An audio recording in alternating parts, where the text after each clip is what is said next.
Hello students. இந்த வீடியோல நம்ம some basic concept of chemistry ல ஒரு ப்ராப்ளம் பார்க்க போறோம். இங்க நமக்கு என்ன கொடுத்திருக்காங்கன்னு பாத்தீங்கன்னா determine the molecular formula of an oxide of iron in which the mass percent of iron and oxygen are 69.9 and 30.1 respectively கொடுத்திருக்காங்க. இங்க நம்ம iron oxide நம்ம molecular formula calculate பண்ண போறோம். அதுல ironம் இருக்குது, oxygenம் இருக்குது. அதோட percentage நமக்கு கொடுத்திருக்காங்க. First நம்ம என்னென்ன elements இருக்குன்னு நம்ம எழுதிப்போம். ஓகேவா? So iron இருக்குது. நெக்ஸ்ட் என்ன இருக்கு பார்த்தீங்கன்னா ஆக்சிஜன் நமக்கு வந்திருக்குது. அயனோட பர்சன்டேஜ் நமக்கு எவ்வளவு இருக்குது 69.9 வந்து இருக்குது. ஆக்சிஜன் அப்படின்னா 30.1 இருக்குது. ரெண்டையும் ஆட் பண்ணா நமக்கு 100 வந்துருச்சு. அப்ப நமக்கு வேற எந்த எலிமெண்ட்ஸுமே இல்லைன்னு அர்த்தம். அயன் அண்ட் ஆக்சிஜன் மட்டும் தான் நமக்கு இருக்குன்னு அர்த்தம். ஓகே சரி கிளியர். நெக்ஸ்ட் நம்ம என்ன பண்ணணும், இந்த பர்சன்டேஜ் அதோட அட்டாமிக் வெயிட்டால் நமக்கு டிவைட் பண்ணணும். ஓகே, இப்போ அயனோட பர்சன்டேஜ் எவ்வளவு கொடுத்துருக்காங்க 69.9 வந்து கொடுத்துருக்காங்க இல்லையா. இதோட அட்டாமிக் வெயிட் பார்த்தீங்கன்னா 55.85. 55.85. இது பார்த்தீங்கன்னா அட்டாமிக் வெயிட் உங்களுக்கு மேக்ஸிமம் உங்களுக்கு கொடுத்துருவாங்க. பட் கொடுக்கலனாலும் இப்போதைக்கு நீங்க மெமரி பண்ணி வச்சுக்கோங்க. ஓகேவா? இப்போ ஜென்ரலாவே பார்த்தீங்கன்னா அட்டாமிக் வெயிட் அவங்களே கொடுத்துருவாங்க. ஆனா இப்போ நமக்கு காம்படிஷன் ரொம்ப அதிகமாகுது. எல்லாருமே பார்த்தீங்கன்னா ஆல்மோஸ்ட் ஃபுல் மார்க் எடுத்துடுறாங்க. அதனால என்ன பண்றாங்கன்னா இந்த மாதிரி இதுக்கு அட்டாமிக் வெயிட் கொடுக்காம விடுறதுக்கும் நமக்கு சான்ஸ் இருக்குது.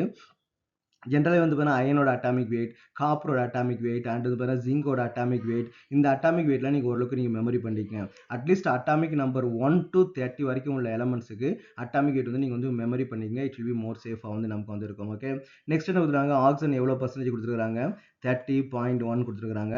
இதோட அட்டாமிக் வெயிட் நமக்கு 16 வரும் இல்லையா.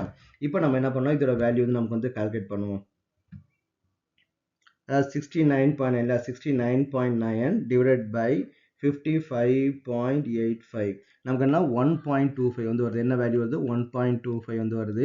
இது பார்த்தீங்கன்னா 30.1 divided by 16 நமக்கு என்ன 1.88 வருது. 1.88. அப்போ நமக்கு இந்த ரெண்டு வேல்யூ கிடைச்சிருக்குது.